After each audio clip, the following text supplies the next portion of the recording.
Sa Cotabato City, 2 babae at 2 lalaki ang arestado ng PIDEA BARM sa isinagawang buy-bust operation sa Barangay Bagua 3. At nilansad din ng PIDEA ang drug den sa lugar. Ang blotter sa report.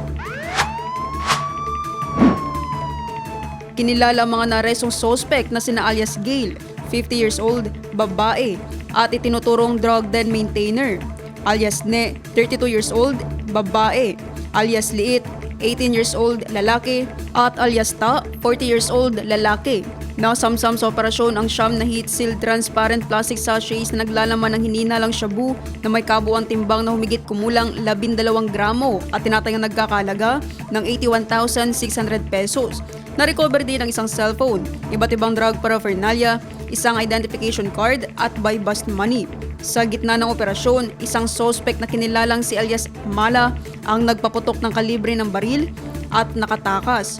Gumanti ng putok ang mga operatiba at nagsagawa ng hot pursuit operation, ngunit hindi na ito naabutan. Ang mga naarestong suspect ay makaharap sa kasong paglabag sa Article 2 ng Republic Act No. 9165 o Comprehensive Dangerous Drugs Act of 2002. Kasalukuyan na sa kustodiya ng mga otoridad ang mga suspect para sa kaukulang dokumentasyon at pagsasampa ng kaso. Isinagawang operasyon ng Philippine Drug Enforcement Agency BARM Maguindanao del Norte Provincial Office, katuwang iba't ibang unit kabilang ang Cotabato City Police Office at iba pang law enforcement units sa rehiyon.